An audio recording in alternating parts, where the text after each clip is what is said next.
Perfect time to cough. There. Let's get them out of the way. Hello and welcome back to yet another episode of Green and White, brought to you by Argyle Life. Before we get into this one, obviously a bit of housekeeping, a customary plea for me to ask you to like, share, subscribe, retweet, comment, get involved and ask questions as we go. And there we go. Definitely didn't read that off a script. Just yesterday, obviously it's a big day yesterday. We hit 1,000 subscribers on YouTube. And as always, we are incredibly grateful that you seem to enjoy us waffling on, or more, should I say, John waffling on. Anyway, back to the pod. A happy pod. How I've missed these. Enzo Maresca, Gary Lineker, David Attenborough, Gok Wan. Who else? X Factor's Sam Bailey, Engelbert Humperdinck. Your boys took one hell of a beating as Plymouth Argyle have. Engelbert Humperdinck? Yeah, he's from Leicester. Really? Yeah. Okay. That's nice.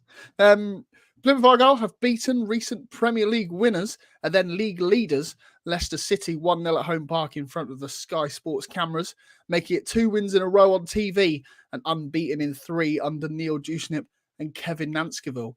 Neil Warnock, who?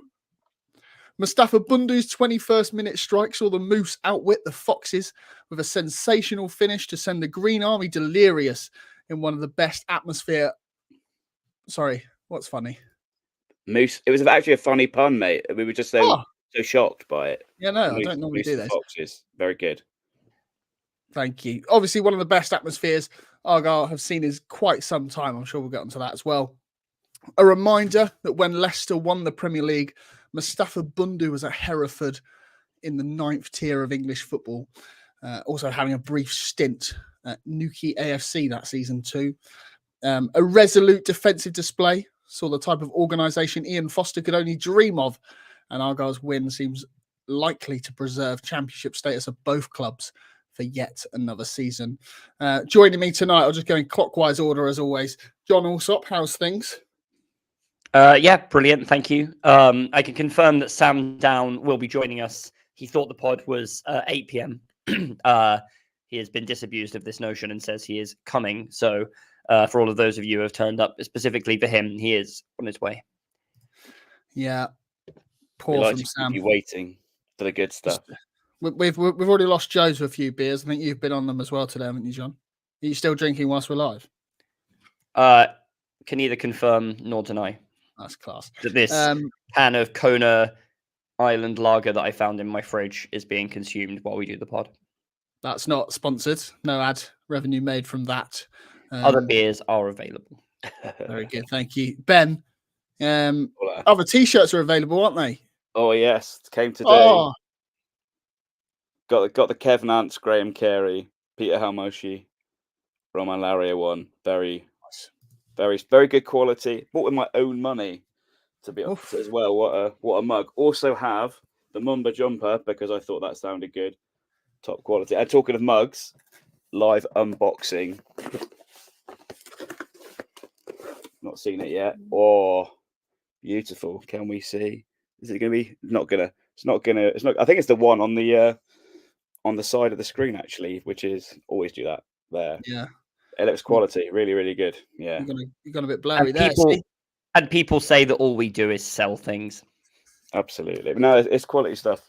I was a little bit of a fanboy, but I'm glad I was. I like it. And before we introduce the main star of the show, who's appeared backstage, that's the word that I was looking for. Adam Price, how's things? You good? Yeah, very well. My merch isn't here yet, but it will be before long. So I think just for my happiness, it's good to be on a podcast after the worst result for Engelbert Humperdinck since the 2012 Eurovision Song Contest. So yeah, just very happy to be involved in that sort of game. Absolutely class. He should have done much better back then as well, having a strong listenership in Azerbaijan. Should we bring him in? Now? Oh, bring him in as he's walked off. Brilliant. Hola.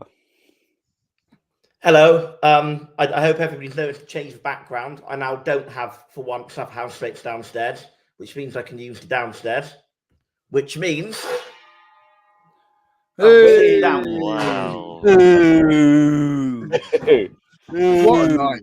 That What? joke will now become a niche for all the early listeners of the pod. But in later years, people won't understand why we make chair jokes anymore. Oh, don't worry. I think it is very much a one-off. I'll probably be back to the previous angle next week, but Good. enjoy it. Enjoy the sitting down. Enjoy the backdrop of the half and half Liverpool Plymouth Argyle scarf. That's George's decor choice, not mine. I thought I was going to be the roughest looking one on the pod today, but I think it's safe to say that I'm doing at least average in the looking rough after the win stakes. Yeah. Rory pops up asking if that's a half and half scarf in the background. I got there already with my explanation before he even asked the question. Plausible Gaz, deniability. that's a very unkind question, Gaz. But you're right, it is a struggle. Should we get on with the actual pod? Yes, let's. Yeah. I feel like 6 minutes of just waffle is far too much. Seeing as John, why don't you run us through this game? Yeah, this was risking turning into the Apprentice Shopping Channel challenge, wasn't it? A little bit there for a minute. Have to say Ben did better than any of the candidates in that task this year. No, it was obviously absolutely brilliant last night, wasn't it? I was there. Been to quite a few home games this year, but not not all of them by any stretch of the imagination. I managed to miss most of the terrible run of home games under Foster when things got really, really toxic, thankfully. But even, compared to that run, last night was obviously incredible. But I think really just compared to any night at Home Park, it was right up there. I was not there for the home run-in last year. I went to quite a lot of away games last year, home games earlier in the season, but I was out of the country and sort of, around various places. So missed the Burton game and the Bristol Rovers game before that. I was not there when we went up in 2016-17 either. So with those caveats, I would say it's the second best atmosphere I've ever heard inside Home Park after the Pompey playoff semi-final, which was probably just a little bit, a notch higher than last night. But the atmosphere was just unbelievable. This kind of nervous energy channeled into phenomenal support, loud support. And I think it created a siege mentality, which obviously brings us on to the game. And I would say that, you sort of jokingly mentioned in the introduction, Ian Foster could only dream of that performance. But I think there's actually kind of a serious point to that. Foster sort of tried to set us up as a team that were very well drilled and could win games 1-0, which I think you do, as much as a lot of our fans don't like it, I think you do sometimes have to know how to do at this level. That was the consummate, perfect 1-0 win against a side who are a lot better than you. We looked a little bit ropey for the first 10 minutes. I think I was sat there with Dan Ellard saying these lot are a bit good, moving the ball very slickly. Had a couple of probably half chances really, but Cooper, dealt well with that Fatawu cross and then saved sharply from Ricardo Pereira after a very nice move. And I think at that point, you're probably thinking we're in for a long evening. But, so many times at home recently, we haven't got that first goal that's all important. Last night we got it. It was a little bit of a fortuitous kind of bounce to Forshaw in midfield, but some nice sort of link-up play between him and Whitaker, certainly in terms of the intention. And then Forshaw swept a ball out to Bundu, who we know has done the rest with... I know hindsight's 2020, but really, when I saw him charging down the wing with it and cutting inside, I just thought he's going to score here. You just sort of seem to have that. He's an inconsistent player, but he just sort of seemed to have that determination, like he sort of had that situation totally under control. And it was a wonderful finish. Kind of reminded me of some of Finn Azaz's goals at Home Park earlier in the season before he sadly left. The kind of composure to have a few defenders between him and the goal, but to kind of bend it through and around their legs and right into the bottom corner. Just a sensational goal.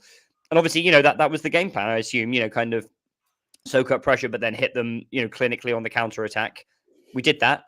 And after that, I thought we defended, I don't want to say totally comfortably, because obviously, a more comfortable 1-0 win could be imagined. But given that you're playing a team who are top of the league, you have all of that unbelievable Premier League quality, given it's probably on paper, I would say the biggest mismatch personnel-wise of the entire championship season. You can make a case that maybe Rotherham are worse on paper than us, or that Leeds are better on paper than Leicester, but it's close. Given that, I think you could not really imagine a more comfortable final 70 minutes. I thought were very predictable. I'm sure we'll come on to my thoughts on Enzo Maresca at some point later in the pod, and Sam will come on to opening his wallet in relation to that thought. But they were very predictable, moved the ball nicely 25 yards out, but we shut them down. And bar, a couple of half chances for Vardy where Cooper was kind of in the right place to smother it. And then Vardy just couldn't get on the end of that cross late on. There wasn't a lot in the game, I didn't think, for the remainder of it. if we'd shown a bit more composure, we could maybe have added one or had a chance to do so on the break as well. We had a couple of moments where maybe just sort of won the ball through turnovers high up the pitch and didn't use it particularly well. But obviously that's quibbling. It was a fantastic performance. Yeah, again, the perfect 1-0 win, a brilliant defensive display. And yeah, just a magic night that I'm sure will live long in the memory for everyone concerned. Do you want to follow him up, Adam? Do you want your say? Yeah, go on. And I think to touch on the atmosphere as well, I'm glad it's just about possible, because I thought for quite a while that my voice would be so gone that I wouldn't be able to join in. I imagine that's the case for quite a few with the noise yesterday.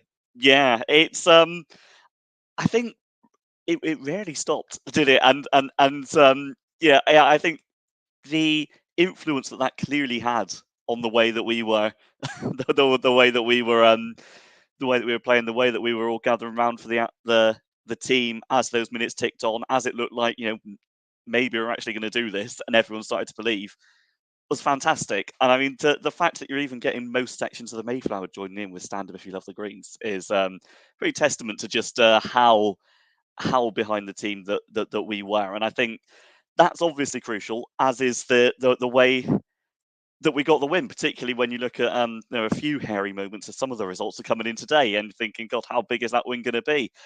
I mean, there's the game itself. I think John summed it up quite nicely in the sense that it's the perfect 1-0. We got our goal. We defended very well, particularly compared to the way that we have defended in probably quite a lot of the home games that we've seen very recently against, arguably, and I say arguably because it's very much up for debate at the minute, the best team in the league. It was a different type of defensive performance to the ones that we've seen. I mean, Dan Scarr still picked up man of the match for in some quarters, and I think for the vote online, and he was very good, but he was very good in a different way. It wasn't the case that he needed to win the ball in the air often, because that's not how Leicester play. But the fact that he got himself in there, the fact that he made a good number of clearances, I think obviously made him a key part of what we were doing. And I know he wasn't mentioned in quite the same breath through that or through Sky, but Brendan Galloway as well was hugely impressive at the back. A number of tackles that he put in as well to stop a lot of Leicester's moves before they could even get going was brilliant. Did we ride our luck at times? Yes. Patson Daka could have scored. Jamie Vardy could have reached it at the back post in the last minute. But frankly, with the sort of budgetary mismatch that there is in that, you're going to have to ride your luck a few times to get a result against such opposition. And we did that. We put ourselves in the best possible position to get a wholly unexpected result, and we did it. And I think the best part of it, I know there'll be a lot of discussion on what's happened in the Championship since, but to go into a weekend where we're playing Leicester at home, by far the hardest game we have left, and to come out of it 2 points clearer of the relegation zone than we were when we went in, it's hugely impressive. That's not to say it's over, but it's hugely impressive. And I think credit has to go to just about everybody who was in Home Park last night for that. Rory says it's harsh to drop Joe Bell for such a big game. Joe Bell dropped us, if anything. I don't know if he's told you. He may have tweeted about it that he is out on the Barbican. It's unlike Joe to tell people about things or tweet about it multiple times. So don't know if you've seen that. I actually dropped a pint over his trousers yesterday on the subject of Joe and dropping things. So I was hoping to apologise to him on air, but obviously he's got more important things to do. I thought they were your legs, to be honest, in the group chat. But anyway, moving on to some full-time thoughts. Barry Evans says, annoyingly, I had to play darts, but I got to watch it without the sound. What a performance, what a club. No other words needed. Paul Burke, inject that atmosphere into my veins. Massive, massive win. That takes some pressure off the awkward game next week. Big shift from the boys and good use of the subs tonight too. Ashley, not good with pronunciation. Bohr. Let's say Bohr. Ashley Bohr. I celebrated a goal kick when it was the 63rd minute. Matt says just incredible. That is all. Lewin Reed, massive result. We need to make sure that we don't assume we're safe now. Still 3 big games to go. Tony Bullock Formosa says that they earned their bonus tonight. I nearly read out Jack's then. I'm glad I didn't, because I think that might accidentally get cancelled. Switching over to Facebook, Mark Toole says, my thoughts are brilliant, resilient, and we had Lady Luck with us tonight. The team deserved this. They deserve to stay in the Championship and build and move on as a club from here. They never deserved the strange sideways move with Foster. Onwards now, Argyle. 1 more point should do it. Well done. Keith Newton, can we play Friday night all the time? And Mark Bloom just says Home Park was rocking tonight. It absolutely, well, I wasn't there, but from the Sky Sports cameras, it looked like it was actually rocking. Those celebrations at full time, the camera was actually bouncing. So might be some structural issues there on that bit they've built into the back of the Lyndhurst.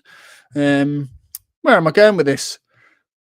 Ben, why don't you praise some people? Is there anyone specifically you want to praise from that lineup? What I thought was really nice is I thought Morgan Whitaker played pretty well. I think he had a few heavy first touches and had some poor decision making at times, but he did all right. But I thought it was nice for a team that was being called the Morgan Whitaker team so often this season that everybody else in the team had a really good game. And was able to shine. I'm not saying that Morgan Whitaker had a bad game and everyone else played well, but it was really nice that everyone else, Randall played brilliantly, Forshaw played brilliantly, the whole back, apart from Miller, we didn't see much of. The whole back line played brilliantly. Hardy put himself about, even though he's shattered. Bundu's finish was pinpoint perfect between the defenders in the bottom corner. I mean, I don't know what the XG on it was, but you have to think sort of 9 times out of 10 or 19 times out of 20, you don't find that spot. And that was, exactly what we needed, as has been said, to sort of, for the narrative, for the game plan to work out. So I don't think it's really good to single anyone out. I thought it was really nice that the whole team shone, as Jewsnip said, to put themselves on a national stage and show what they can do after they've been talked down a lot. And as Dan Scar, I think it was, said, sort of had the confidence and the belief knocked out of them a little bit in the last few months, to be able to go out and put in performances like that, to recover some self-belief for the last few games, and to instill, to re-germinate that sort of belief that we had. You pointed out, I think retweeted some polls that you put out after the QPR game, and then after this one, then a lot of people had us going down. A lot of us, the Green Army, thought we were going down after the QPR result. And I think last night, I don't think anybody now thinks we're going down. Yes, it's maybe not completely done yet, but just the quality, and it was quality. Rotherham was good to see an improvement. There was an improvement, but it wasn't a great performance. If we performed like we did against Rotherham against QPR, we'd have probably lost. Yes, they absolutely do. Sorry, I always do that. Respond to the comments and realise that a lot of people listen on podcasts. It's just a comment from ATID saying Leicester have the biggest bunch of drips for a fan base in England, and I wholeheartedly concur. We've met some absolutely honking fan bases in the Championship. It makes me feel I feel bad for the way I talked about some of the League One fan bases, but Leicester, I think, do take the biscuit. Sorry, who? Who? Yeah, who are you talking about? I'm sorry, I'm not. Wait, there were Leicester fans last night. Yes, it was very much a "we forgot you were here." Genuinely, I was sat 3 blocks away and I didn't hear them at all. Yeah. Genuinely, all night. I didn't even hear them booing their players off, which is a bit of a shame because the only time I heard them was when Patson Daka got subbed off and they did the ironic jeering of their own player being subbed off, which I think is not something I think any set of fans should ever do to their players unless their player is, really just withheld effort, which I don't think Patson Daka did for all the failings in his performance. That was the only time I heard them, was when they were jeering off their own player, which tangentially they had. I was slightly delayed leaving, as you guys know, and as I was leaving, sort of walked past the Leicester coach and saw a couple of the players, and they looked absolutely gutted. They looked sort of almost shell shocked, and I do think that atmosphere from the Leicester fans does affect them. It's beginning to maybe get to them, and they could really do with what the Argyle fans are doing, getting behind them a bit, just see them over the line, because they're still, given the way results gone. Anyway, that's for a Leicester chat to sort out amongst themselves. But yeah, you asked who I wanted to pick out. I thought it'd be good to just, I think the whole team has improved from Rotherham to QPR to last night to actually now that was good football. Went from just screen shoots and it sort of seems to have developed. And now I think both the players and the fans can believe that was really good. And I think if I'm going to pick anyone out, it will be Nance and Dewsnip. I'm really glad for them. I've questioned Neil Dewsnip, and I think you can, like Simon Hallett. I didn't like some of the comments he made about sort of like the way the Green Army might have affected decision making, but I can still question that, but also think he's still one of the best chairmen, if not the best, best chairman in the EFL. I think it's okay to sort of to question things. And there were questions around Neil Dewsnip's role in the appointment of Foster, what kind of went wrong there, etc., etc. But I think both the selection and the performances of Dan Scar under Dewsnip, and just for a man who's normally quite reserved and quite selective in his language, seeing him walk around the pitch at the end of the game, he looks the most emotional I've ever seen him. He looks absolutely overjoyed.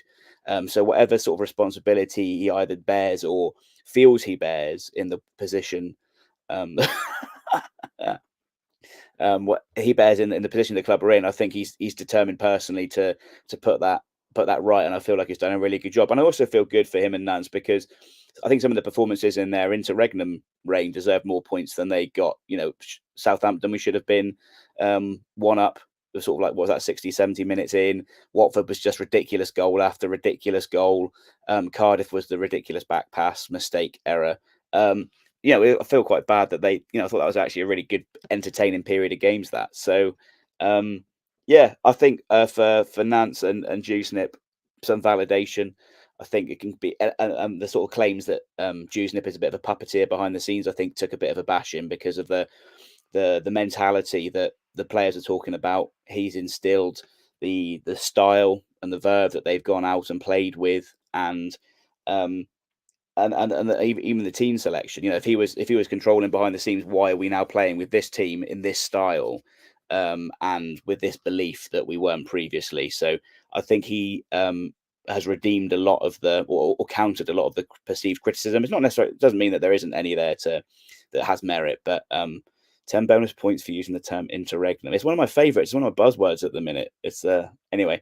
I should stop reading the comments. Yeah, so I think if I'm going to pick anyone out, it would be those two absolute heroes. Nance, obviously, already a firm favourite, but the whole team performed well, and I'm glad that they did that on the national stage on Sky. Just quickly in response to Jax's comment about how Winks being in McDonald's afterwards, I heard he was ordering a Harry meal. Okay. We've already touched on the away. Yeah, brilliant. Already touched on the away fans, Sam, but Leicester themselves sort of expected a bit more. Are they on course for the biggest championship bottle ever? Maybe, but I think I may still earn my money. So for the context for that comment earlier on, when Leicester was showing signs of having their wobble about a month and a half ago, John bet me a tenner that they would not win the league. I took that saying that they would still win the league. Please gamble. To be fair, they are. Yes, of course. And to be fair, okay, they're not top of the league, but I think if they even draw their game in hand, and certainly if they win, they'll be back above Ipswich and back top of the league, because Ipswich and Leeds are also doing their best to throw it away. Nobody seems to want to go up out of that league. I do think, and I want to just say a little bit about our performance that ties into that, because I know that I was rotated out of that opening round of questions, but I think that Leicester, the first 15, 20 minutes were very, very good indeed. They cut us open, like, almost like a knife through butter. They had one pretty decent chance, which was their best chance of the game, which I think it was Mavadini, was it? The one that Cooper got down, and the angled shot that Cooper got down and palmed out. So yeah, they were really, really good to start with. We then wrestled a bit of control back into the game, and obviously then hit them on the counter-attack for the Bundu goal. Our chances created after that were very minimal, but we didn't need to be. We'd already got our lead, and we were playing very safe football, but in a way that was absolutely fantastic. That was one of the all-time home park nights, without a shadow of a doubt. Yes, Leicester were not great, but I think we didn't allow them any gifts at all. One or two slightly sloppy moments when the balls ran out of play for a throw-in aside, we barely allowed them a sniff, really, in terms of giving them gifts. We had to make them try and force their way through, which they didn't do. I think they lost patience. You could see that sort of promotion pressure was on. The signs of a wobble were on. Too often they just lost patience, and well, I think at the start they were almost being too patient. They were trying too hard to work it in and not taking chances.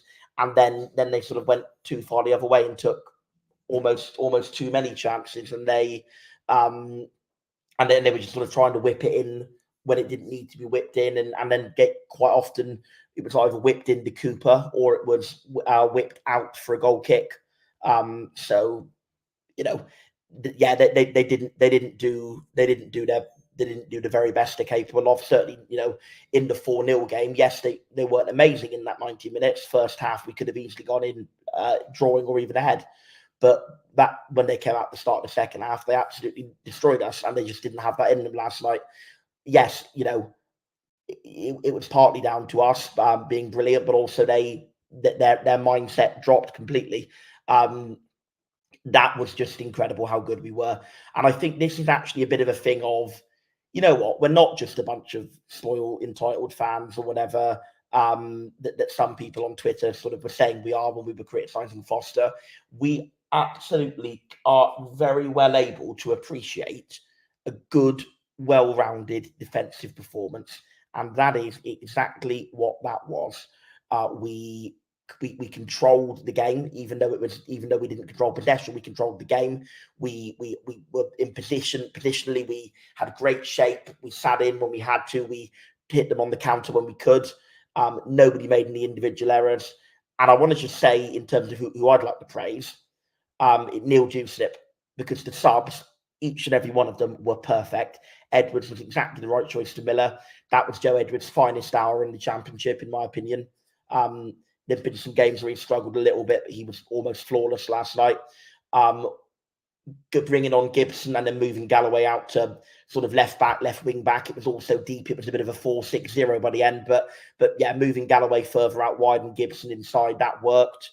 And Wayne was absolutely fantastic.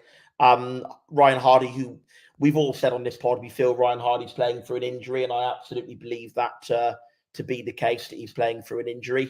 But Ben Wayne, when he came on, the first thing he did is he won the ball, cut it across, and Whitaker had a good chance of scoring. The subs were the right subs. The setup was the right setup. Tactically, it was the right setup. And wow, how good were those scenes at the end? I've seen in my time watching Argyle 3 promotion games and 1 game that sent us to Wembley, obviously the Pompey game.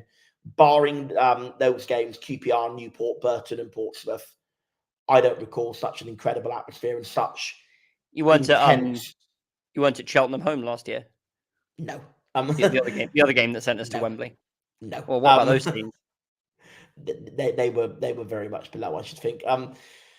Yeah, I can't remember such an intense depth of celebration as that which we saw last night. And yeah, special mention to Wayne, special mention to Jewslip and Nance. The scenes at the end were magical.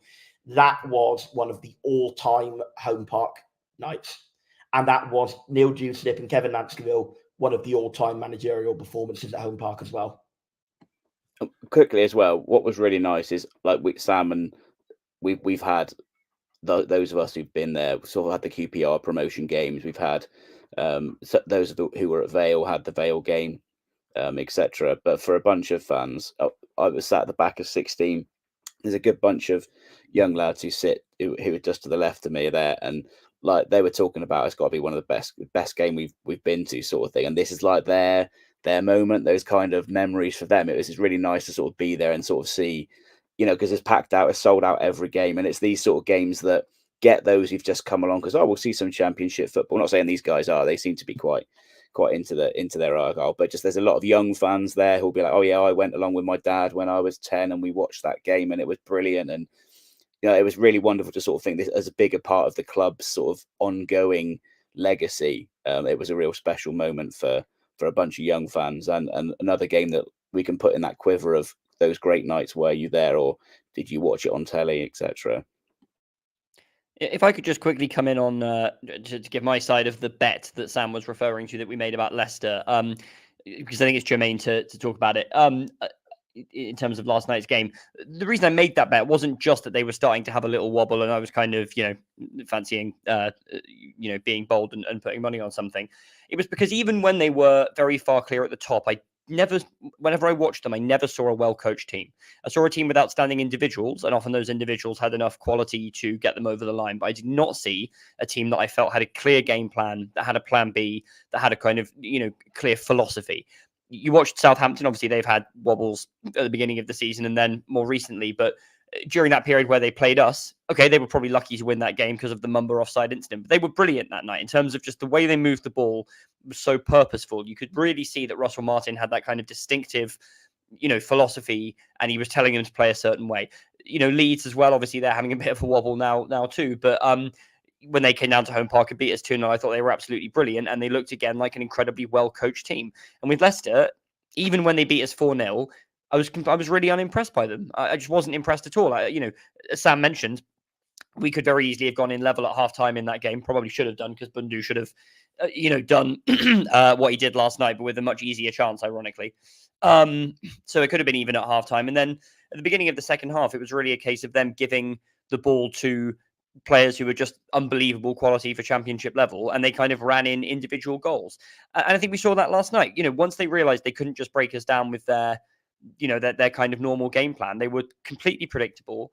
Mavididi, I was totally unimpressed with last night. Just looked like a classic kind of yo-yo player, show pony who has quick feet, but his end product was just absolutely terrible. I think he'll be found out if they go up and he plays for them. Obviously could be wrong about that, but for me, he looks a championship player. There's something there, or something not there, maybe, that I think you do see with Leeds and Southampton, and also with Ipswich, who are kind of a different kettle of fish because they're just playing out of their skins. But clearly they're a brilliantly coached team. Otherwise, they'd be nowhere near where they are. So for me, I think there have to be huge question marks about Enzo Maresca, and it's not just me saying that. I think there were lower league pundits even in the summer when he got the job saying just because he's Guardiola's former assistant doesn't really mean anything. He had one previous spell in management in Italy, I believe, where he did a pretty terrible job.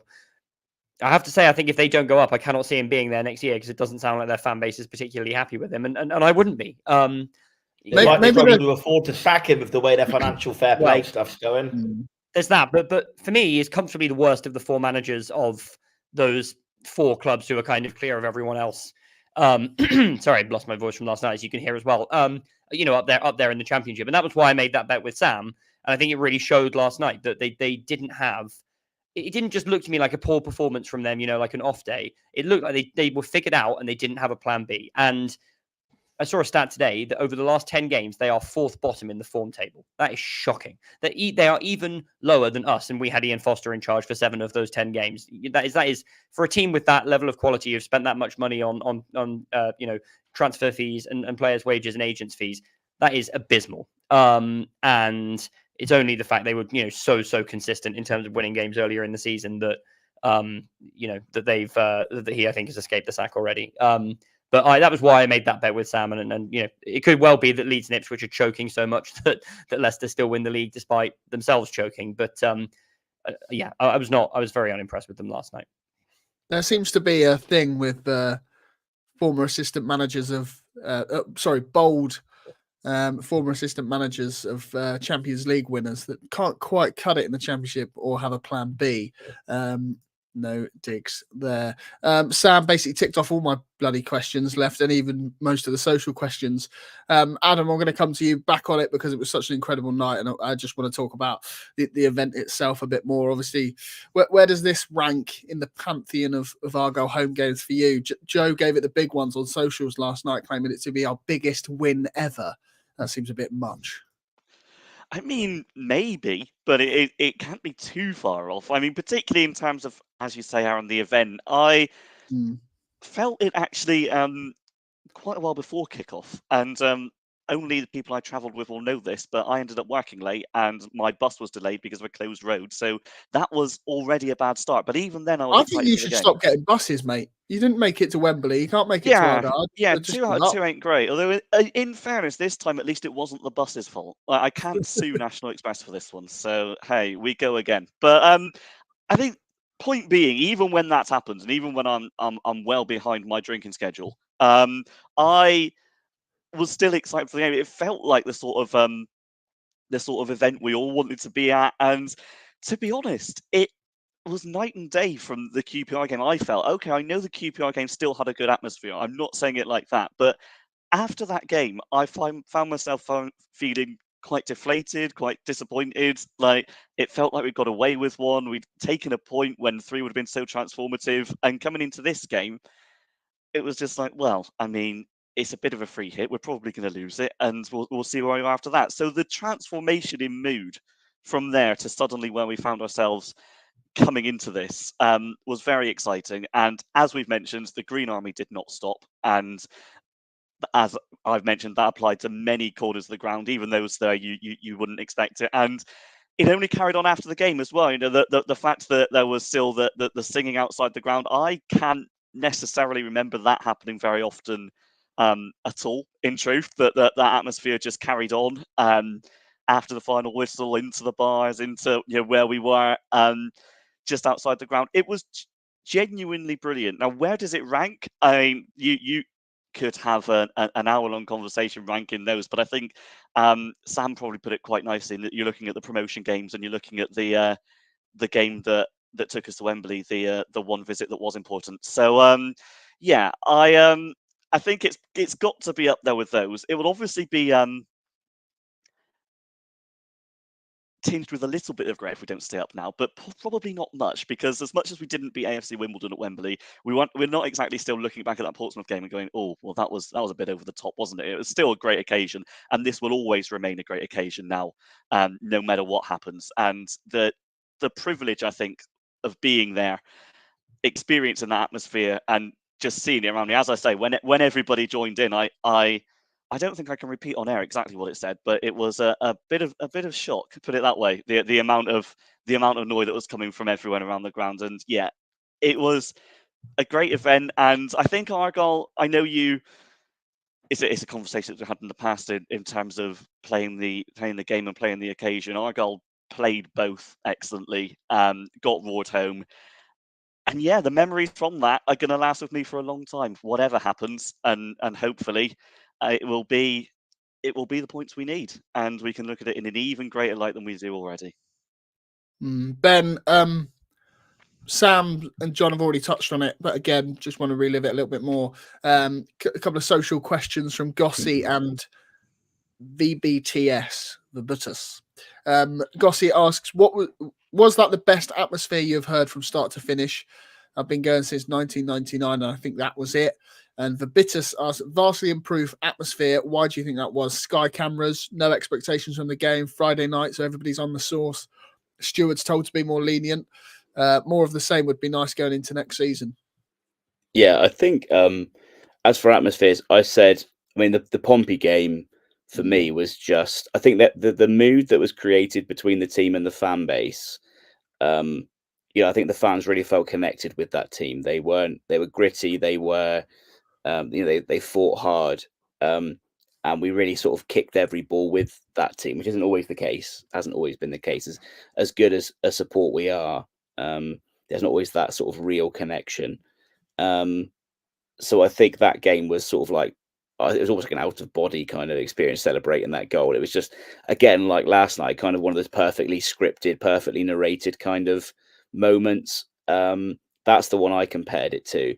But with this, I thought that was loud throughout, but I was sat in the Devonport then. And sometimes when you're in and amongst it, it can sound loud, whether whether the rest of the ground is making the noise or not. Being in 16 last night, I could hear it from everywhere, sort of like the blocks to the left of me, to the left of the screen, or the right, as everyone would be looking at the screen. The Mayflower was fantastic. The Lyndhurst, I remember looking right down the Lyndhurst, and everything was bouncing, and the scaffold around the camera. It was just quite interesting that people were saying the camera was moving, because I was looking at people jumping up and down around the scaffold for the Sky camera, thinking, I bet that's not feeling too pleasant for the guy who stood there. It's up there. I would probably say, because we scored early and then it was backs to the wall, that kind of added, that sort of infused the atmosphere, because we had something then to hang on to. I genuinely can't remember what the first 20 minutes the atmosphere was like, but I seem to remember it being quite good already. But the narrative plays into that, doesn't it? When you've got that goal, it's then a case of we've all gone mental. Now let's hang on to it.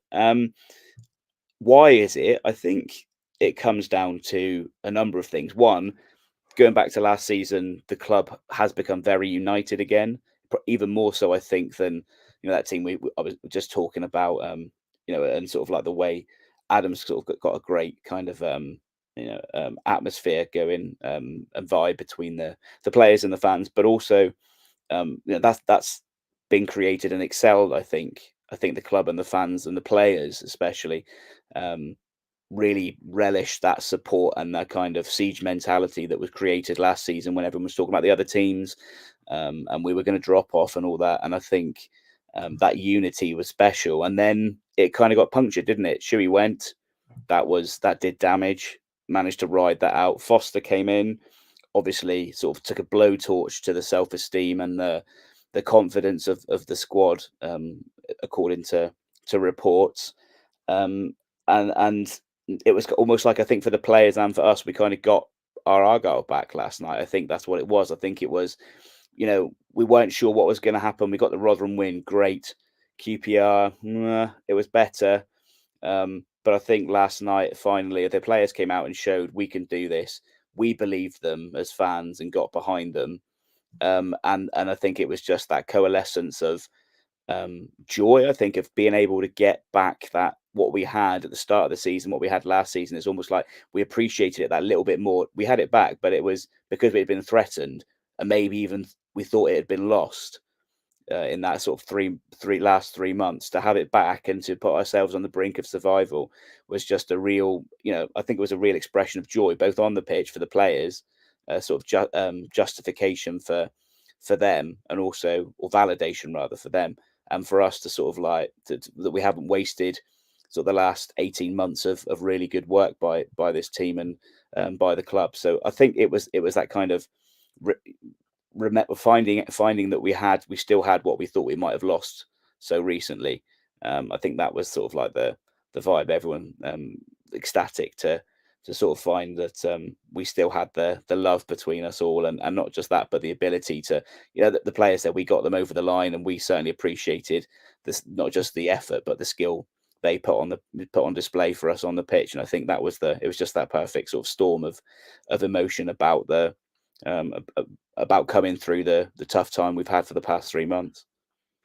Yeah, I mentioned it before, I think maybe on the pod, but like I used to cringe at people saying like the West Ham way, or like, a club having like a specific style or a thing they long for. But when you say about having our Argyle back, it's like, even though it was only 3 months, it feels like it was gone for far too long. It's just good to have that. Look, I want to just say as well, it is a really fluid concept. It's not like we're not Swansea fans when we say it has to be possession based. It can't be direct. It can't be this. It can't be that.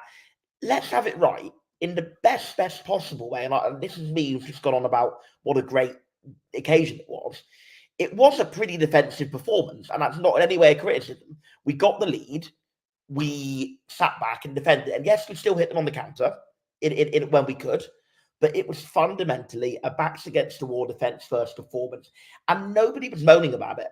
So really, the problem with Foster wasn't just that it was defensive, that played into it, but it was the fact that it was inadequate. It was badly executed. We didn't have the potency on the counter that we did show last night. We didn't show the spirit, the togetherness, the defensive quality, any of that sort of stuff that we showed last night. So actually, yes, there is an Argyle way, but only it's a very wide umbrella term. Really, we're not saying that it has to be possession based. We're not even saying that it has to be attacking necessarily. We're saying we have to stand up to teams, go toe to toe with them, and give it our best shot of beating them, which we absolutely did. Oh, look, would I like to see us play every game like we did last night? No, but I think Neil Dusip himself would agree on that, because he said in the interview, even after such an amazing performance, he said himself, we would have liked to have seen a little more of the ball, but Leicester are an opposition with a lot of quality. So, I don't think for a minute that's the way we're going to approach every game. So I think actually for when a lot of people who have said that the Foster stuff reflects badly on, and yes, of course, usual caveats, some people were genuinely abusive, and of course that was wrong. But more broadly, if people are saying that the Foster era reflects badly on us as fans, I don't think it does, because I think that showed that we are fans who can appreciate a really quality defensive performance when it's executed rightly. And last night was the absolute paramount example of that. There's a comment here from Sniper Simon that said last night was how Foster tried to play, but ultimately said it all wrong. I wouldn't really disagree with that. And if he had have executed it a lot better, you know, I still wouldn't have liked to see it in every game. But if it had been executed better and it had worked, we would have been a lot more open to it, and he would have got a lot more points. Yeah, I mean, John, you're next, the Foster apologist. I don't know if you want to reply to that. No, I'm joking. Again, I only wanted tonight to really be like an hour, but we've got quite a bit to cover. And John, I feel like this is a question for you anyway. Obviously, we got atted by the celebration police on Twitter last night. You know, have we gone a bit too early, and do the results today dampen those celebrations somewhat? Do we look stupid if we go down? No, I don't think so. Because I think this sort of comes back to the previous discussion as well. I sort of agree with all the comments about why it was such a kind of amazing atmosphere. Part of it is, and this is an atmosphere, sort of an attitude that I've tried to maintain all season, even when things have been a bit difficult at times, is this is why we want to be here. This was the point of going up, right? Like ultimately, obviously, you want to, you know, do as well as you can, be in as high a league as you can for all sorts of reasons. The club want to do it for, you know, money and all the rest of it, among other things. But as fans, you want to be in this league to have games like last night, to go toe to toe against huge clubs who in our, you know, very recent lifetimes have won Premier Leagues and FA Cups, and go toe to toe with them as equals, not kind of like a, you know, a cup tie sort of scenario where you're in League One, they're in the Premier League, and you're just having a go at them as a kind of one-off thing. But that's, you know, it's a twice a season fixture, and you go toe to toe with them, and you know, and obviously last night you come out beating them. That's what you want. So I'm not going to make any apologies for having a big celebrate. Now, listen, obviously, I hope the players, you know, are not reacting like they did after the Burton game last season necessarily. I don't want to impugn the quality of training that week, but I think it's been pretty publicly acknowledged there was quite a lot of, you know, celebrating going on, which is quite right. I don't think the players would have gone out last night, would they, John? That couldn't. No, definitely not. So, no. Look, I think you know, enjoy the weekend, and then I'm sure that the attitude will be back in on Monday morning or whenever, and we've got a big game on Saturday and a big game after that and a big game after that. You know, I don't think. I think really it's their reaction that matters, and obviously, yeah, if they think they're on the beach and then it turns out that we lose next week and the results all are horrible for us and we go back to being 1 point above it, that's obviously going to be squeaky bum time again. Now, I think that's probably quite unlikely at this point, which is another part of why it's justified to celebrate so much. But even if we do go down from here, you know, you've got to enjoy nights like that, because otherwise there's no point in being here. So I don't think we'll look stupid. I don't think we'll look stupid at all. That being said, I think we put ourselves in a great position. You mentioned the results today. Yeah, obviously, you know, it would have been very nice if Birmingham had not won 3-0 against a Coventry team who appear to be mentally at Wembley already for their FA Cup semi-final. And it probably would have been nice if, well, our fans might disagree on this one. I think it probably would have been nice if Stoke had pulled out a win at Sheffield Wednesday just to put an extra nail into their coffin, although a draw obviously ended up not being a bad result there. And then obviously you've got the Huddersfield draw, which on the one hand is a bit annoying they got a point, because again, it would have been lovely for all the teams below us to lose, but they were on the cusp of all three. I haven't seen it back, but I think, Sam, you mentioned it looked a very dodgy decision. So I'll have to watch that one. Yeah, I was a Huddersfield fan. I'm absolutely hopping. Right. It was a dreadful so 100th minute penalty, basically, to not win. Suddenly, you know, it's 4 points rather than 3, and obviously we've got a better goal difference as well, which if anyone finishes level with us, I think, unless we have a disastrous last few weeks of the season or another team starts to just run in the goals, then that'll probably be enough to sort of shade us over if it ends up tied. So yeah, so I'm not gonna, you know, I think today's results were not like universally ideal, but ultimately we gave ourselves such a good cushion that, you know, with the win last night, that even kind of suboptimal results ended up being quite good for us. And as I think Ben said earlier, no one would really have said if we'd come into this weekend that you know, you'd expect to be more comfortably clear by, I mean, twice as much, right, of the relegation zone as we were coming in. I think everyone would have bitten hands off for that very, very quickly. So, Yeah, and then just quickly, this comment on screen. Stop thinking every team owes us a favour. I'm not saying any team owes us a favour, but I think that gets to a good point, which is all we can do is worry about ourselves. We did that on Friday. We didn't come out and think, well, the other fixtures this game week look like they might be favourable to us or whatever. So it doesn't really matter if we don't get a result here. No, they went out. It was the toughest fixture we've got left this season, and they had a right good go and they won the game. So if we play like that again 3 times in a row, we are definitely not going to get 0 points from those 3 opponents. Definitely not. And probably 1 more point, 2 more points is going to be absolutely enough to keep us up. 3 definitely would be. So, there is we need to worry about ourselves, and we did that on Friday. And so, results today could have been nicer, but every win that we get is a huge step towards it based on kind of worrying about our own business. And I think celebrating that accordingly is totally fine. Put it this way, where yes, would have been nice if one of Wednesday or Huddersfield or both could have lost. Would have been nice if Birmingham could have failed to win. But we're now 4 points clear of the drop, whereas we were 2 before the game week and a game less to play. So that's on the celebrations. I mean, football is a game of moments. What's the point of if you win the game? What's the point of saying, "Oh, hang on, lads, steady"? Like the whole Hass and Hootle meme. We're not. Yeah, exactly. I mean, that's like saying we beat Norwich 6-2, but we should all have been like, now keep pipe down, lads, because there's a long way to go yet. We might get relegated. You have to enjoy the moment. Sometimes you score a goal and then 5 minutes later you concede and the moment is gone. So you have to enjoy it while it's there. There's no point thinking ahead. The whole point of going to football is to get lost in the moment, to get away from reality. You're in the moment. You're in the zone and nothing else matters. That's the whole point of football. And if you're going to sort of contextualize that, and I'm talking about sort of, even statistically and things, sometimes you just have to feel the emotions of the game and then go home, cool off, and then you can look at things later. But football is it's entirely for an escape into the moment. So of course, we're absolutely entitled to go nuts. And I think that if you sort of like celebration police that, then you're following the wrong entertainment.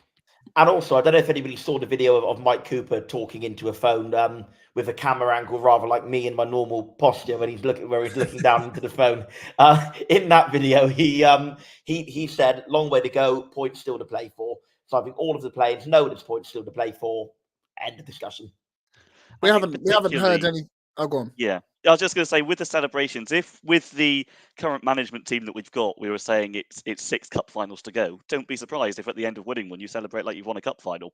This is what it's all about, particularly at this time of the season. So, there's nothing wrong with it in my eyes. To be fair, we shouldn't really call it a cup final because we don't turn up for those either, do we? And on Michael Cooper, definitely not heard anything else from him last night, did we, John? And reverting back to Ben's comment, telling Norwich fans to pipe down is what I've been doing for quite some time.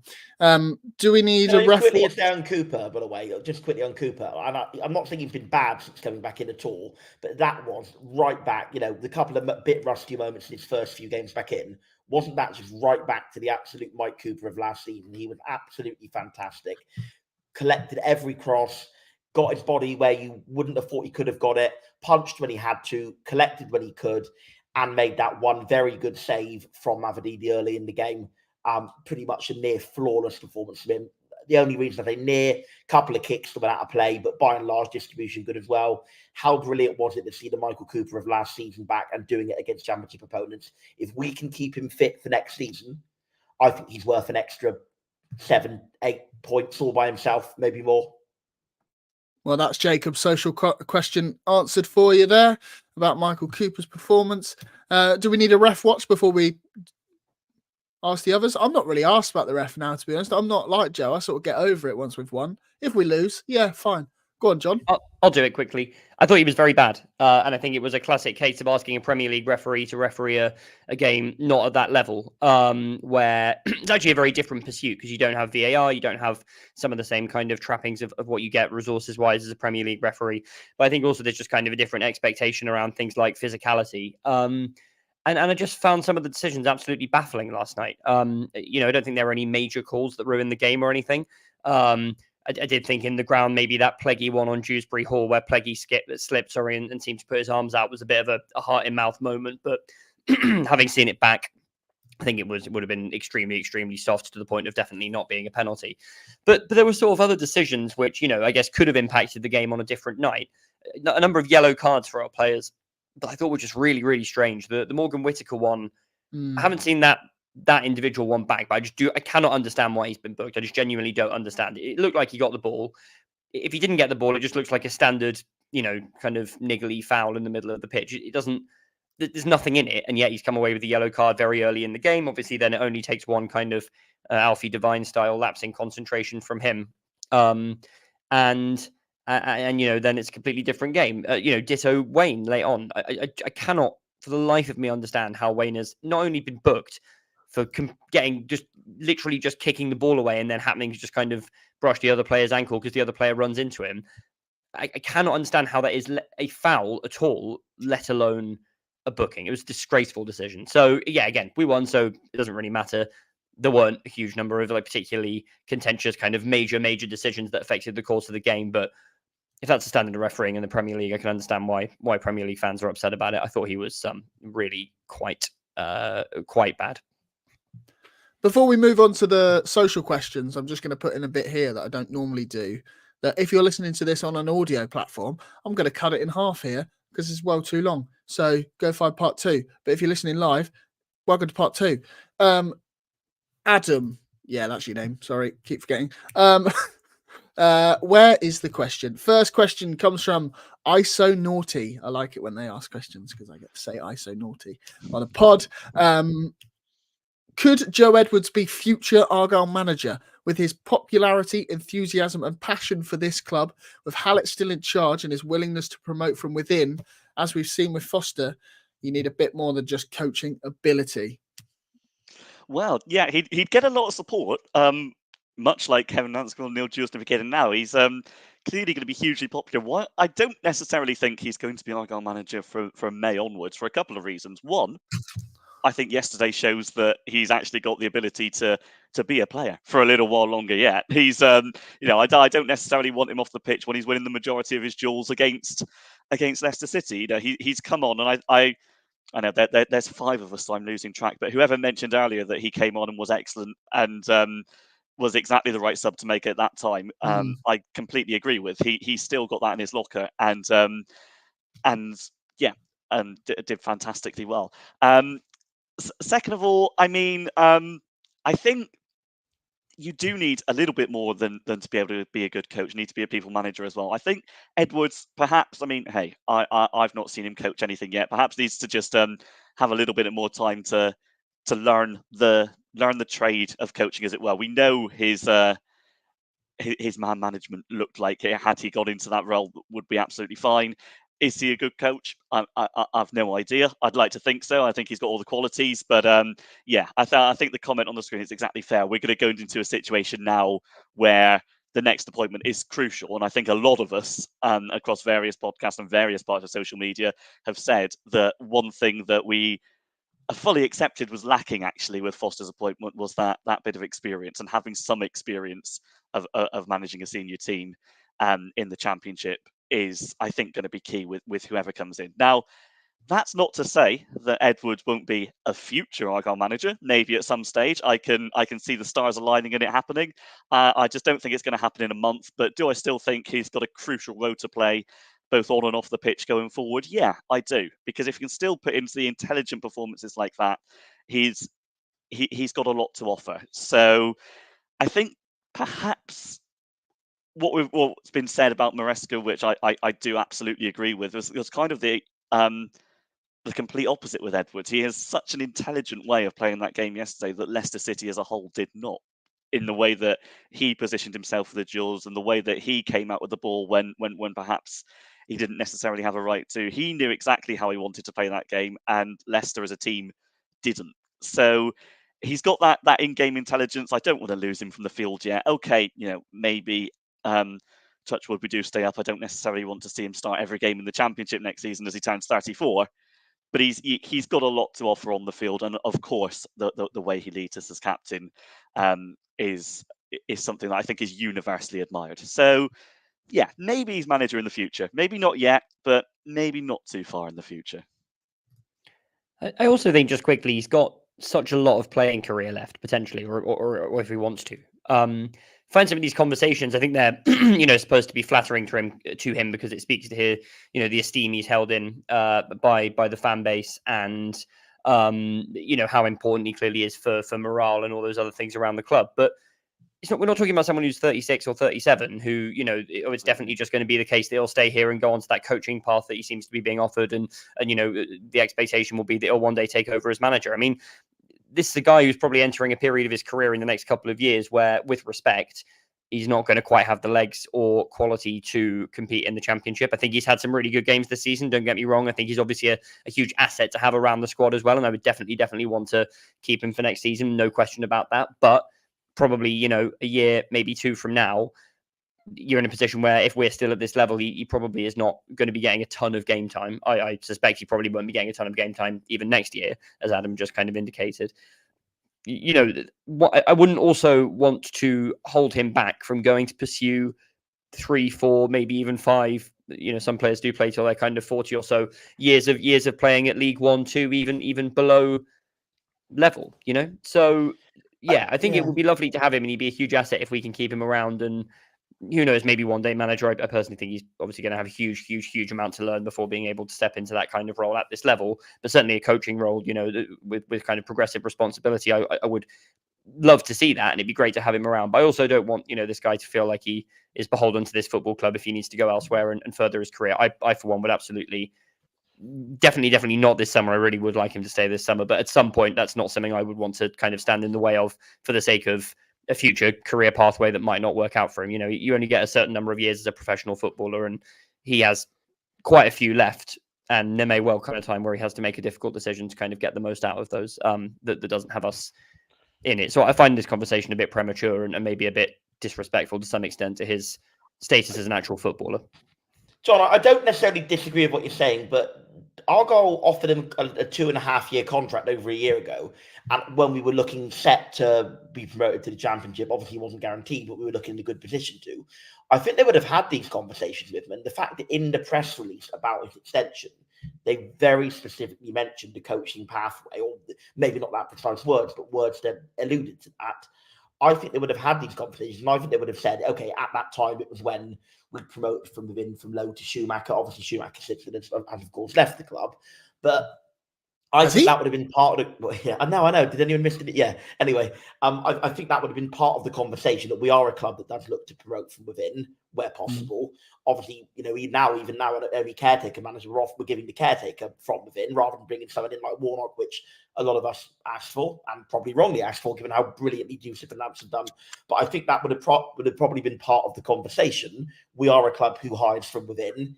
Obviously, look, he has to be a good coach, of course. He has to show that he's got the hard skills, got the skill set. But I think if we say to him, look, let's say next season he has a sort of 20, 25 game season, maybe at the end of next year we would offer him like a 1-year extension whereby, look, you're going to have maybe 5-10 games off the bench, but primarily, your role is to then move into coaching. He might, and then with the long-term role of you being an assistant manager with, who knows, maybe even in the dim and distant future, the possibility of becoming manager, he may weigh all that up and think, actually, you know what? That's worth it. That's better for me than going to sign and getting 2 years playing for Colchester United or whoever, He may feel, I think what you mean about it could be disrespectful, but probably those conversations have already been had. If that's what he wants to do, then great. I think saying go and spend 2 years at Colchester United is more disrespectful. The Kylie brothers are very fine people, as Sam knows. I think obviously whatever his decision is should guide it. But also, Sam, things change, don't they? Those conversations probably happened before Ian Foster came in as manager, and if Foster had done slightly better and had stayed in charge, there would be a huge question mark about whether Edwards would be surplus to requirements in the summer, in my opinion, because it did not appear to me that Foster really fancied Edwards at all as a player. It seemed to me that he only really threw him in as a kind of way to get a bit of spirit and kind of backing from the fans in there. It seemed very much at the beginning like Foster's plan was to play with very dynamic, very young wingbacks. I'm not saying Edwards is not dynamic. He's a very dynamic player in many respects, but I think there was a certain type of fullback, and Edwards doesn't necessarily quite fit that mold anymore that Foster wanted. So, it kind of looked to me as if he was on the cusp of being frozen out. And if that's the case, then and he wants to go elsewhere and decides that things have changed, circumstances have changed. Again, I wouldn't necessarily want to stand in the way of that, because I think he has to do what's best for his career. And again, if that's staying, then great. And if that's the coaching pathway, then so be it. But I think things can change very quickly in football. Obviously, Foster has gone. Edwards has kind of survived, and that, I think everyone would probably agree that's the right way around for that that to have happened. But who knows who the next manager is going to be? Who knows what his formation is going to be? What his favoured personnel is going to be? Who his signings are going to be? I think these are all very big questions that are up in the air. And a pathway is towards being a future manager is a great thing, but that is a very long pathway. And in football, there are lots of opportunities to be blown off it by unexpected changes of events and circumstances. So yeah, I just think it's a bit of a hard one to say at the moment, and there might be other decisions that he might have to make at some point that are better for him. The opportunity to work under Will Still next season, though, would be might be one he can't turn down. He's not. Edwards is not going to Sunderland, is he?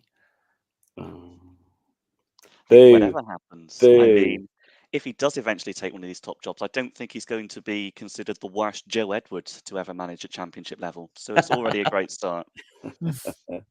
Yeah, I played football with a Millwall fan on Monday night, and I found out they'd appointed Joe Edwards from him, and I did a double take. I'm sorry, what you've appointed? I had to go and look at my phone to make sure it was a different one. I was sure it was a different one, but still a worrying 5 minutes.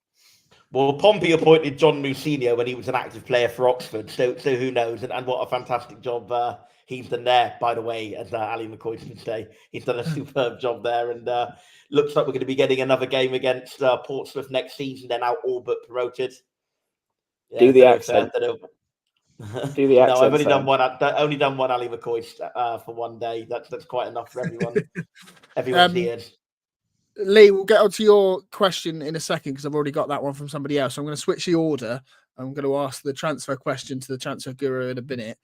Ben, shit Argyle chance. There you go. Finally said his actual name. Normally just call him Argyle chance. Just read that aloud. Brilliant. He says, no loanees played a single second. Coincidence? They all honk, don't they? He's got away with words. Yeah. I said it on I think I wasn't on the last pod, so it must have been the previous pod, the last one I was on, that there's some of that togetherness, that spirit that the team acquired in the run-in was required in the run into this season, that togetherness, that expectation we were going to drop off under the pressure from Ipswich and previously Wednesday, etc.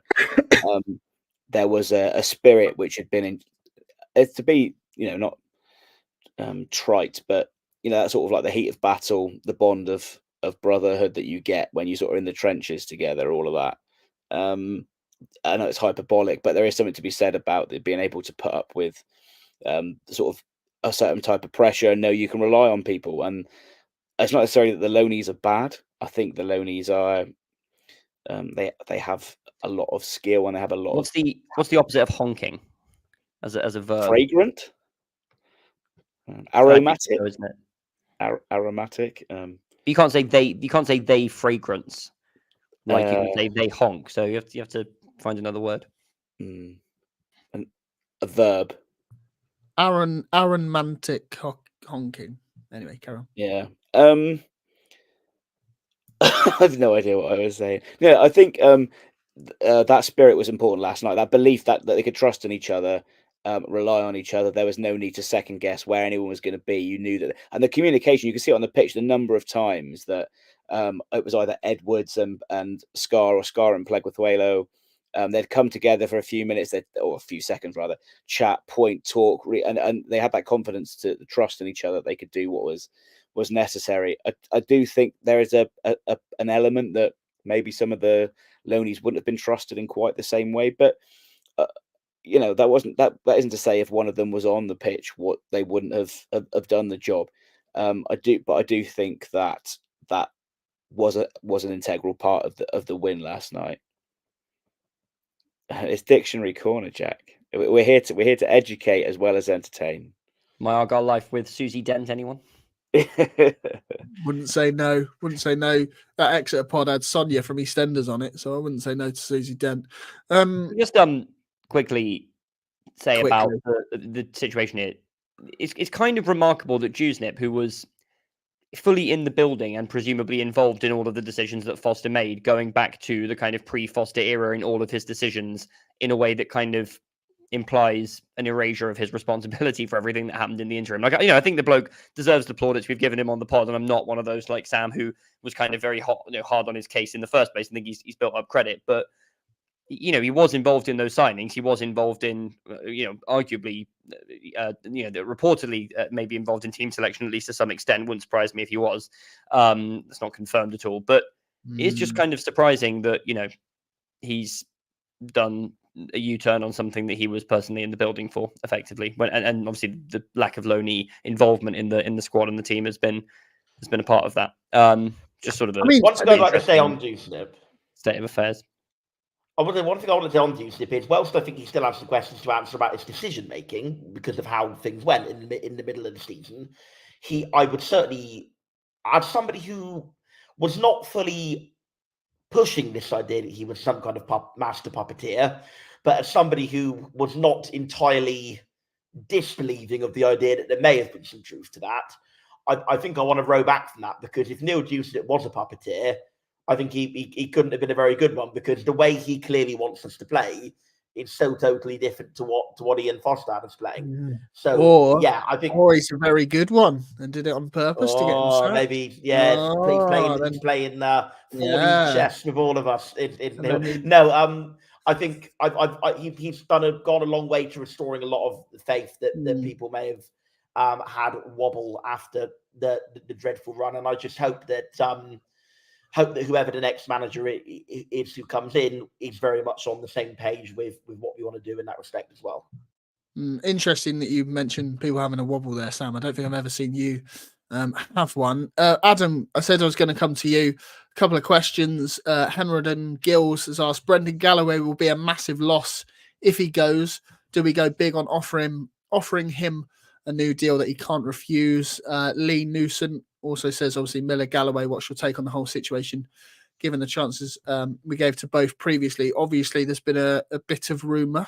We don't know how true it is. Obviously, that Galloway and Miller won't be here next season.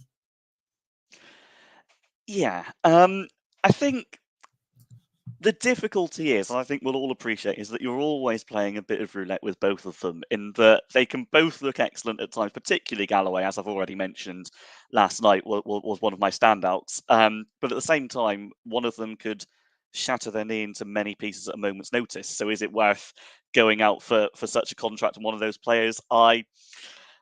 The jury's out. I mean, there has been rumour, nothing confirmed, I should say, that either are definitely on their way out at the end of this. Although perhaps I was speaking in the moment, but as Miller walked off yesterday with what looked like an injury that may put him out for the next three, I did comment off the cuff that he looked like somebody who knows he may have played his last game for Argyle. But again, was he waving goodbye?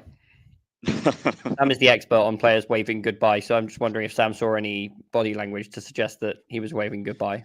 The only body language I saw was a man who was clearly in pain coming off the pitch, and that's all I'll venture to say. Yeah, something more like that, I perhaps suggest is more realistic. But yeah, I think at this moment in time, as much as I've said that there's got to be a decision one way or another when you're playing roulette with these sorts of players, I'm kind of in the position now where I'd offer a deal to one and not the other. I desperately want to keep Galloway around and would be a little nonplussed, as much as I have sung his praise in the past, if Miller departed now, because I think he's someone that we could upgrade on with next season's budget, provided we stay up a lot easier than we could Brendan Galloway, no matter how much he's available. That being said, I mean, I know I've said that there's nothing in particular in the rumours that are saying they're definitely gone. I think it's more likely than not, based on what's been posted in certain publications, that Galloway, at the very least, has attracted interest from the Championship and could well have held talks, even though it's strictly illegal but not enforced. That he could have held talks at this point with some other clubs. I personally think that if you are able to get a significant deal that relies heavily on appearances, we know Galloway's got the sort of agent that's accepted that sort of deal in the past, so maybe there's an in there. yeah, I'd really like to see him around, and I think, considering he's been available for a little while now, I know he missed the first 4 months of the season, but he's been fit. I think since that QPR away game, I may be wrong. When he first came back in, and I think as we've all picked up on, his performances have been largely excellent. And if he was fit all the time, then perhaps he wouldn't be at Plymouth Argyle in the first place. But it is what it is. As I say, nothing confirmed yet. But I would really like to keep Galloway, and I would not be surprised if Miller had played for us for the final time. But I mean, it's silly season. It's not far away. Anything can change at a moment's notice, and we've got 3 months of this to look forward to. So strap yourself in, no matter what league we're in, and no matter what budget we've got. The idea that Galloway's health should. Sorry, John. Just very quickly, also possible certain players' agents might be negotiating through the press, which I want to be very clear. I don't know at all whether that's the case. I'm just saying that is something that has definitely happened in the past in football, generally speaking. So obviously, always take transfer gossip with a grain of salt. But when it comes to contract negotiations that are kind of open, that is something that can happen. Do you work in journalism, John? How do you know that? Yeah, I'm a podcaster. Yeah, sweet. Go on, Ben. The idea that Galloway's health should play a part in the decision, I think, is irrelevant. He's been out for half the season, and we all want him to be. The half season he's played has been absolutely integral. So if we got half a season out of him next year, I think he's definitely worth giving a contract to. So I think that the injury record is kind of irrelevant in Galloway's case. This has got to be the longest. This has got to be the longest he's played without getting injured. I've said it now, haven't I? But this has got to be the longest he's played without getting injured. Was he not there for a long spell of last season? I know he was rotated in and out. No, he played quite a bit at the start and quite a bit at the end, but he had quite a long spell injured in the middle. So no. I think that on this, it's going to sound very harsh in what I'm going to say, but I think we need to, Adam sort of alluded to it, not look at those two in the same category. And I think they're often spoken about in a bit of a category of they're great players for this level, but they're a big injury risk.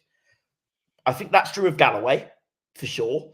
I think Miller is an okay player for this level, but a big injury risk. So I think Galloway, yes, I would absolutely offer a contract to. I'm not sure whether I'd offer an absolute bank-breaking contract because he is still a big injury risk. Miller... If he breaks his back, he's definitely out for a while. Bank-breaking, that was to say, not back-breaking. Miller... I've made no secret of the fact that I'm not as impressed by Mikel Miller as some of our fans are, which is not to say that I don't recognise some of the good stuff he does, but I think his end product is a bit too wasteful. Miller, I would probably either offer a minimal terms contract or possibly just release him, in all honesty. But Galloway, I would definitely try and keep. Yeah, I second that. What's next? Is there another question? No, there isn't. Should we do a bit of a preview on Stoke, John? Obviously, Stephen Schumacher will be in the opposition dugout as we head up to the Bet365 or the Britannia or wherever it is now. Boomacker. You're saying Burns. What are your initial thoughts on this one? Oof.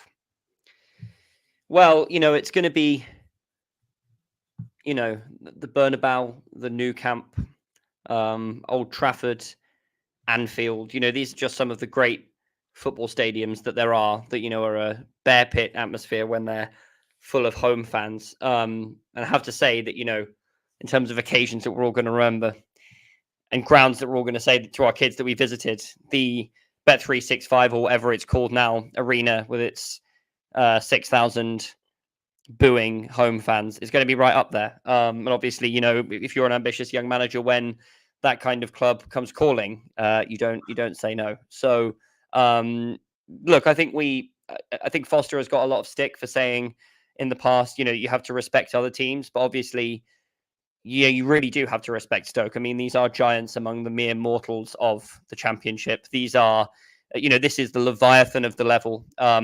Who can forget their outstanding achievements, like driving a billboard around town demanding that Mark Hughes be sacked after he was in the job for 3 months, or getting 2 or 3 games out of Barcelona legend Bojan Krkic. I mean, these are feats that our club will never aspire to replicate. This is, probably gods against men.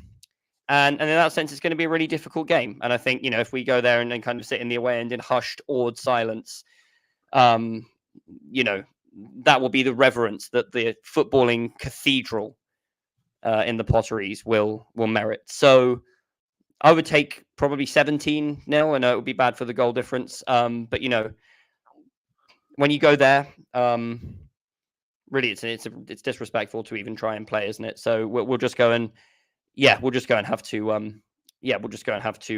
kind of bask in their reflected glory, I think. That's what I have to say on it.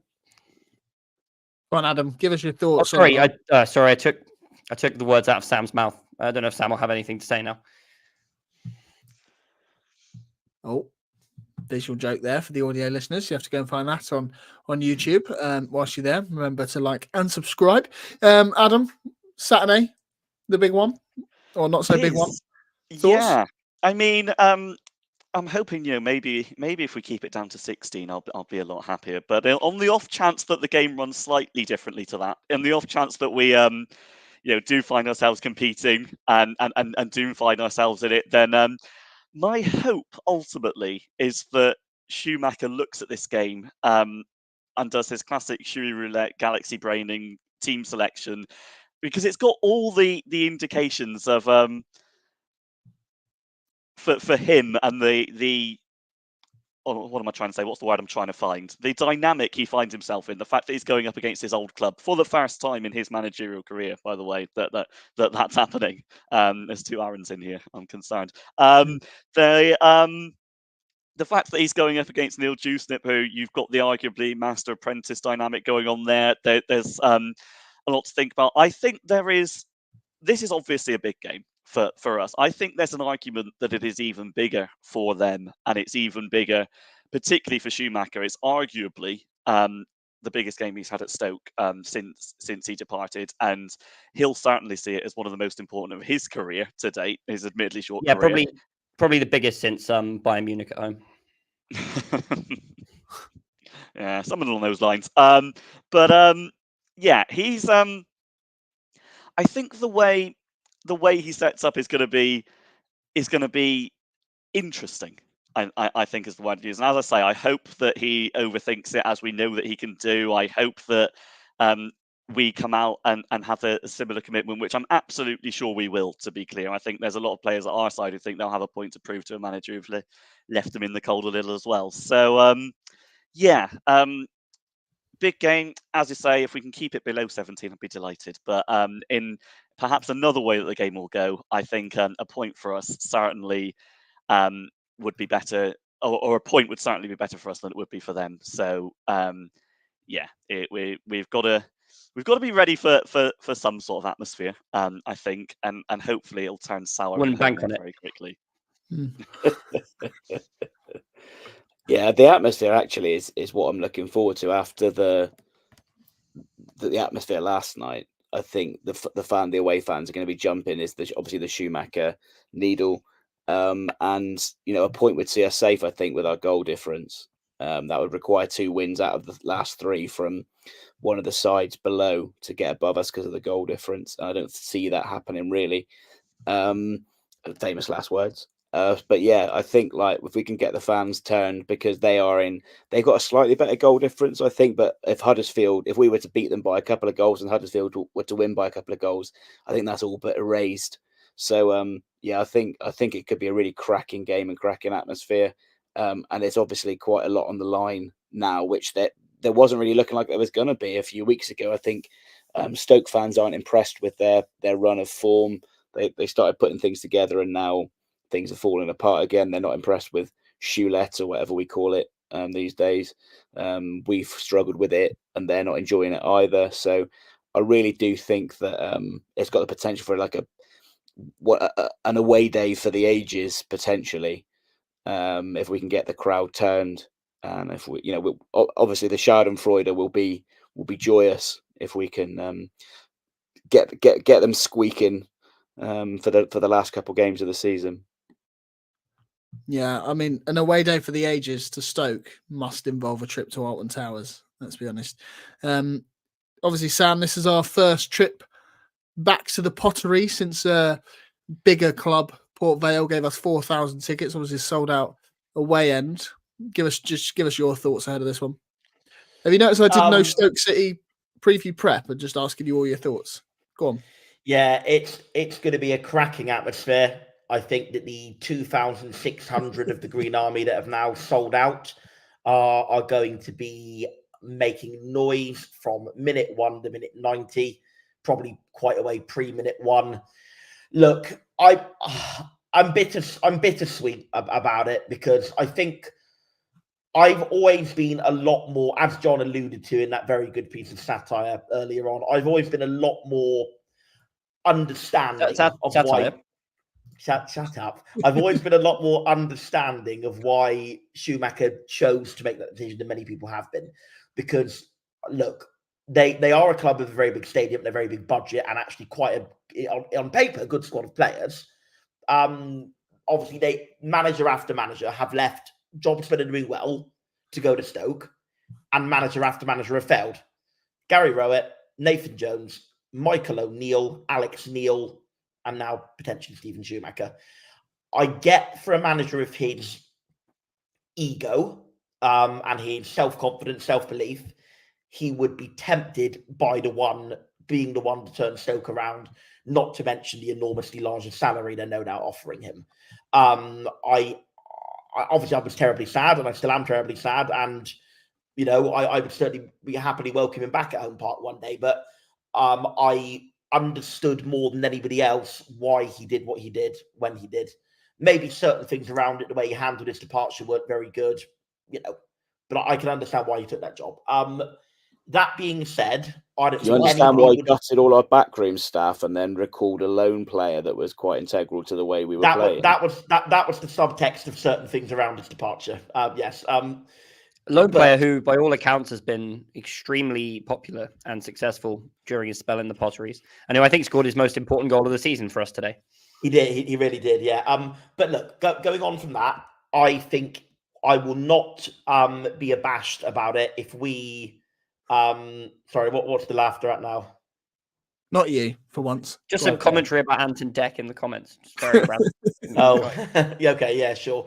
I feel that if we make it a very unpleasant place for him for 90 minutes, I'm not going to complain, because what adds the game a little bit more of an extra spice to it is Neil Dewsnip being in the opposition dugout.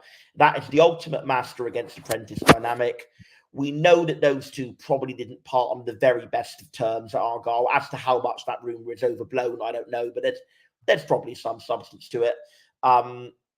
Dewsnip against Schumacher, Stoke against Argyle, relegation fight, win for either team pretty much makes them safe and would certainly make us safe.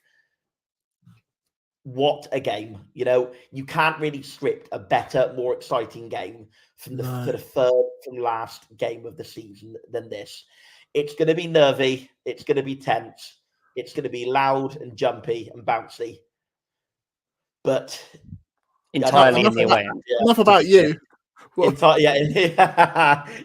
in the away end. But it could be one of the days for the ages. I think if we have an away day for the ages, not long after having had a home game for the ages, then this couple of weeks will go down as some of the finest in our history. I cannot wait. I'm very excited. I'll be very angry if we lose. I'll be more than happy if we draw. And if we win, I'll be dancing and drinking and shouting all the way home, because it will be an away day for the ages if it happens. Sure, Kurt, you'll love that. No comment. Have you decided what flavour soup you're getting for the big one? Not yet. Oh, interesting. You have to let us know. We have to add it. I'm not going to elaborate for anyone else listening what I mean by soup there. If you know, you know. Yeah. Likes a tomato soup on an away game. You're making it sound like drugs or something illegal. It is quite literally just a legal drink called soup. I think just preventing Sam from throwing himself under the bus of uncertainty. Yes, the banana bus. It's a perfectly legal drink. You sound shifty saying that as well, but genuinely, Even I'm suspicious now. It's a caffeinated alcoholic beverage. There we go. That's all we need to know. John, obviously, we've already mentioned their main threat in midfield in Luke Cundle, but are there any players in that Stoke team that worry you, that are going to give you sleepless nights? Maradona, Gerrard, Pele. I'll stop with that now. No. Cundle and Niall Ennis give me sleepless nights in the sense that, like, it would just be sod's law for them to pop up and score an important goal against us, wouldn't it? But no, they don't give me sleepless nights at all. Look, I'm absolutely not saying that we are going to go there and win. I could very much see us going there. You know, should we get them right up for it because of the former club factor for him? It's 1 or 2-0 to them. We don't turn up. I'm not trying to be hubristic about it, but they're very bad. They're very, very bad. I don't think we're an amazingly great side either.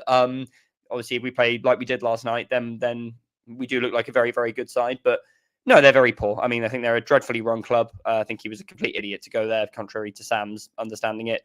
Not because I begrudge him the chance necessarily to go and test his skills at a bigger club that's actually well run and has potential, but because they don't.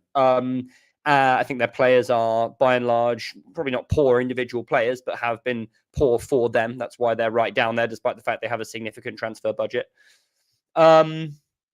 Yeah, so no, there's no one I fear. Keanu Hoover seems like a good player. He's got a nice moment in him. But if we go there and play the way we can play, I absolutely think it's within our control to get something out of the game. I really, really do.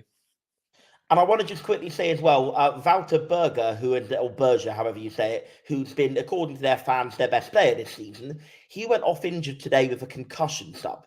So by the protocols, that means he probably won't play against us, which, whilst you'd never like to see anybody suffering from concussion, and I hope he had a hasty recovery, if the 7-day rule is followed, he won't play against us, which is good news, because he's been probably their best player this season. Yeah, it'll be Berger Bard. Sorry. I wanted to get a bad pun in too. Yeah, from the highlights that I saw, he wasn't walking too gingerly. Let's put it that way. He was a bit wobbly, so I can't see him passing.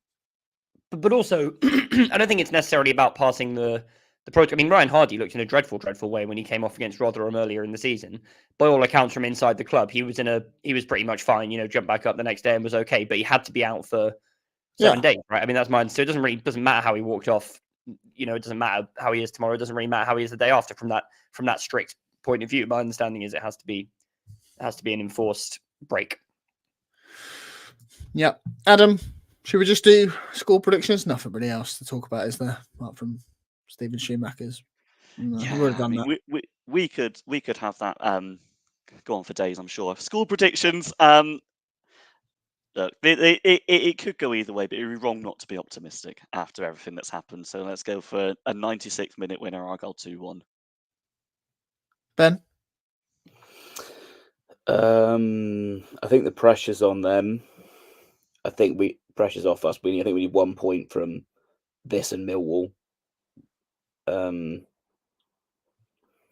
fancy our chance. Actually, I think a 2-1. I think 2-1 sounds pretty. Seems right. I think I'm gonna go for 2-0. I think the way we've defended last night gives us. I think we could easily keep them out. Yeah, let's go 2-0 and really put the cat amongst the pigeons. Are we saying that we only need 1 point now, and that's enough? Well, we're basically 4.5 points better off with our goal difference, aren't we? Which requires the two teams, but one of the two teams on 44 to get 5 points, which is what, a win and 2 draws. So if we get another point, that means they'd have to get 2 wins out of at least 2 wins out of the next 3 games. And even then, even if that did happen, we could still be saved if one of Birmingham and QPR failed to get the points. And if Blackburn lost every game, we could still overtake them on goal difference. So there are a lot of routes to survival. Like when I don't know if there's any political or election enthusiasts here, like when you look at the 538 map to the presidency, you see all these different paths that different candidates can win by. We have a lot of paths to survival. There is a feasible path to survival that involves losing every game, which is that Wednesday and Huddersfield will both get 4 points or fewer. So I think if we lose every game, we will probably go down. But for one, I don't think we'll lose every game. And for two, even if we did, there is a not unreasonable chance that Wednesday and Huddersfield wouldn't get the points. So I think we only need one more point. I think we will get that one more point, which leads me on. Very good from Jack there in the comments. I think we only need one more point. I think we will get one more point. I think we'll get it on Saturday. I think it will be an end-to-end, nail-biting 2-2 draw. That is better for us than for them. Yeah, it's actually really annoying that Jack made that comment because I was about to say that. Same from Mike. Go on then, Sam. Score prediction whilst you're unmuted. I think he'll go for a 2-2. Oh, did he? Good to know you're paying attention. Sorry, you started talking about politics and I just switched off, to be honest. 2-2 draw, yes. Fair enough. John? Stoke 5, Plymouth 38. No, I think that I'm really conflicted about this. I can absolutely see Adam's point that on paper, this is a classic Shuey Galaxy brain waiting to happen. Where played on paper, John. Well, exactly. Where while I think Shuey is a better manager than Neil Dewsnip, by virtue of the fact Neil Dewsnip is not a football manager, and Shuey, I think, is a very good football manager.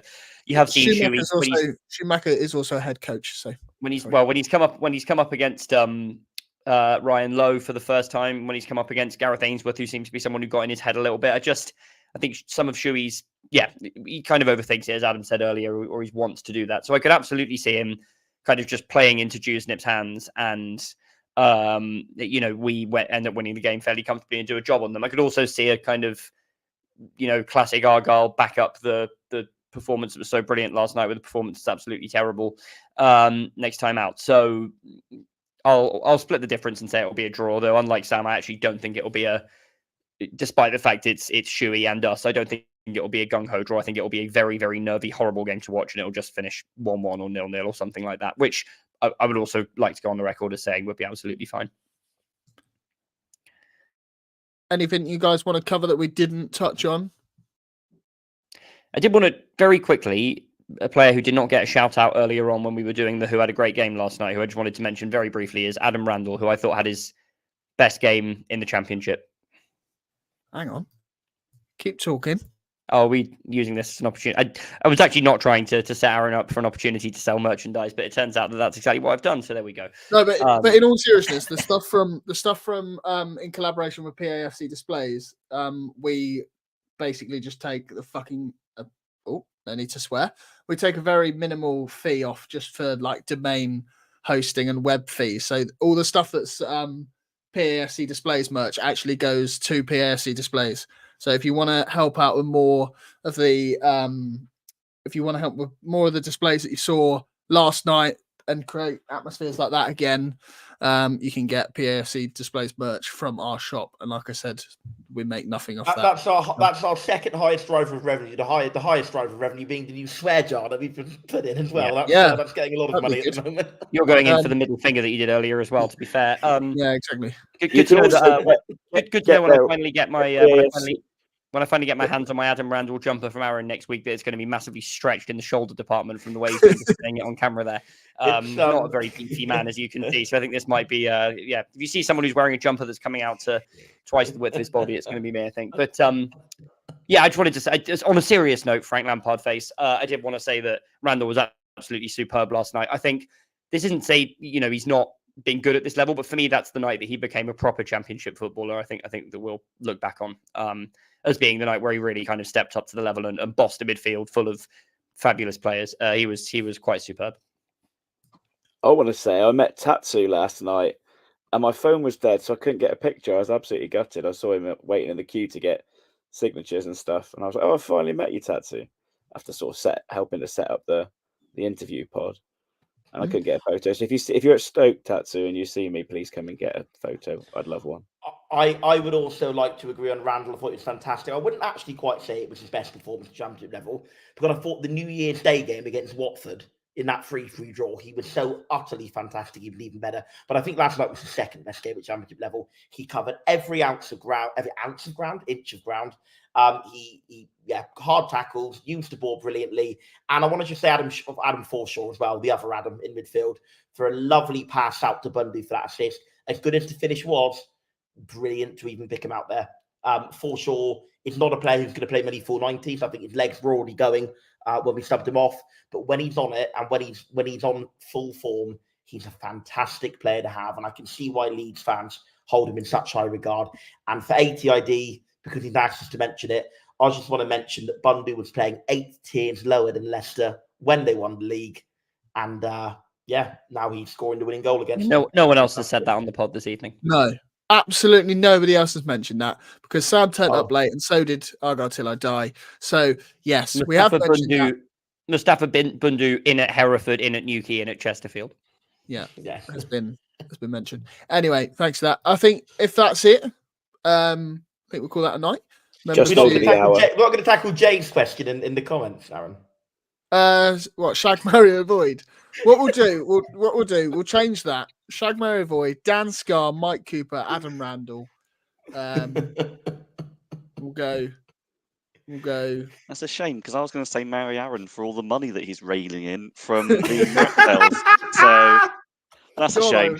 God, I wish. I would sleep with Mike Cooper, marry Adam Randall because lovely boy. What a lovely boy. He'd look after you, wouldn't he? And most probably avoid Dan Scarr because they're going to be a bit rough. A bit tattooed now, up. no one else needs to answer that. Good night, everyone. I agree. Although when me and John were walking out of the Taverners bar last night at about 10 to midnight, Adam Randall driving out of Home Park did see we were Argyle fans walking out rather merry and honked his horn at us, which was good to see. Great. That's not a euphemism, people. Like the soup thing. It's not. It is what it is. And Sam lying down in the middle of the road was like, it's so great that Adam Randall would see us as Argyle fans and want to honk his horn. Oh, he's still doing it. This podcast is taking quite a turn, and I think we need to wind it in. Yeah, I think we'll call that a night. I think we can carry on this chat off air. But for the good point, Andy. Why is Sam not wearing merch? I don't think he's actually ordered his yet. I think we'll call that a night. Cheers, guys. Remember to like, comment, subscribe, all that good stuff. Follow us on Twitter, Facebook, Instagram, and TikTok. TikTok's done well over the weekend. I found a new template thing where you can put some dancing lady on a picture. Go and check it out. Spoken like a true Gen Z there. Spoken like you definitely know what TikTok is. Yeah, Aaron. Somebody from my team at work the other day literally come back off his break and said I was just scrolling TikTok and I saw you on it, and that was the clip of you put up of me at Rotherham. Class, where you managed to spill a whole pint down yourself. Nobody else. That's why he's not wearing merch. Blame a certain someone who may or may not be my housemate for that one.